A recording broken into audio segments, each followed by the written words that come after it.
Hello， 快樂 Pet Pet 啊！今日咧，我哋嘅嘉賓咧就係有 Mandy 同埋佢嘅靚仔喵喵啊，毛仔啊，毛仔你 say 個 hi 啊！喵。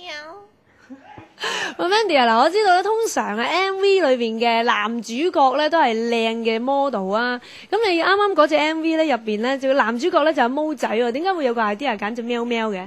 其實之前咧導演咧不嬲都想喺個 MV 入邊有隻貓出現嘅，咁、但係佢開頭佢唔知道我有養貓嘅，佢仲喺度煩惱緊去邊度揾隻貓翻嚟咧，咁點知問起嘅時候，原來我根本就有養貓，咁就即係情傷咗佢嘅演出，仲少咗即係少咗一筆錢，唔使俾嗰個臨記嗰個費用添，係啊，咁所以佢幫我哋慳咗筆錢嘅嗬。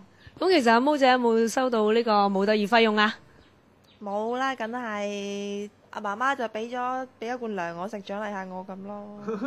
係啊，冇啦，乜都冇。咁問下 Mandy 先啦，Mandy 啊，你同毛仔兩個咧點樣去結緣㗎？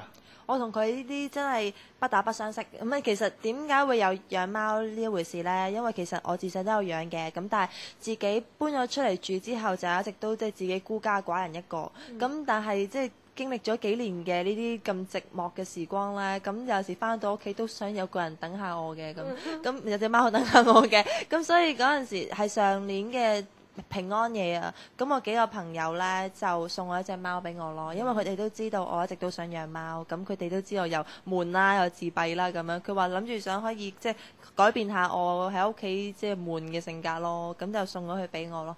咁點樣同佢相處？其實我同佢真係喺屋企打交㗎。你有冇睇佢而家好似咧好鵪鶉咁樣？哇！佢喺屋企大王嚟㗎，即係佢全部。如果你鬧佢嘅話，佢會伏擊你咯。即係佢係會記仇嗰啲人嚟㗎。我如果佢爬落星盤嗰啲，我鬧完佢之後，佢會好唔耐煩咁喵咁樣落翻地之後啦，即係佢都會落翻地嘅。不過佢好唔耐煩。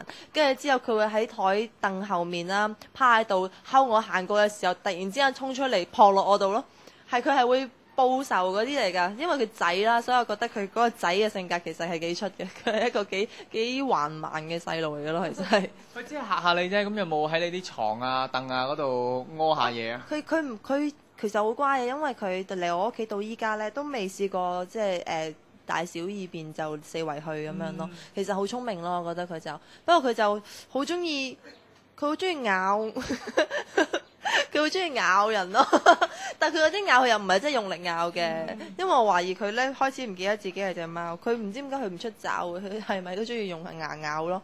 咁但係應該牙痕啩，佢又唔會咬痛咬傷你，不過佢就中意含住你喺個口度咁樣咯。Mandy 啊，之前咧就同你傾過啦，你話其實你屋企咧就你由細個開始已經係好多寵物喺你個生命裡面嘅喎，其實有幾多啊？其實因為我爸爸就好中意養動物嘅，就算植物屋企都有好多。咁但係動物呢，就自細真係最簡單如金魚啦，但係去到蜥蜴啊、葵鼠、倉鼠、白兔，咁我自己有養到賓尼兔嘅，跟住之後狗啊、貓啊、鸚鵡啊、鷯哥啊、烏龜啊。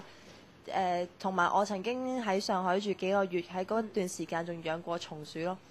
咁自細所以就唔驚動物啊，因為就雖然都俾佢哋咬過唔少，教訓都唔少，咁但係就唔會話真係見到就會走咯。自細都已經習慣啦。有冇話邊啲動物你咁耐以嚟接觸過，你係最深刻印象？我覺得係松鼠咯，因為其實香港係。你唔好話想養咧，基本上你揾唔到嘅，兼且其實都係受保護動物啦。咁嗰陣時係我細個嘅時候啦，咁上海都仲係可以合法地飼養嘅。咁我覺得呢一個係一個幾難得嘅經驗咯，因為即係已經唔可以再養㗎啦嘛。但係當其時你養松鼠咧，你俾咩佢食㗎？你知唔知㗎？即係佢究竟係食麵包啊、食飯啦、食菜啊定點？因為當其時你應該好細個㗎嘛。係啊，嗰陣時因為好細個，咁婆婆就買俾我嘅時候，佢就有跟一啲瓜子啊、啲穀類嗰啲咯。咁佢就好醒嘅，即係佢可以兩隻手夾住之後咬，但係條尾好大條，係好靚嘅。我覺得松鼠係一種雖然都係鼠類啦，但係佢係好高貴咯，得佢個樣，同埋有個大嘅輪咯，佢不停跑咁。咁幾大隻㗎都，咁如果以即係鼠類嘅嚟養嘅話，佢係我養過最大隻嘅一隻鼠咯。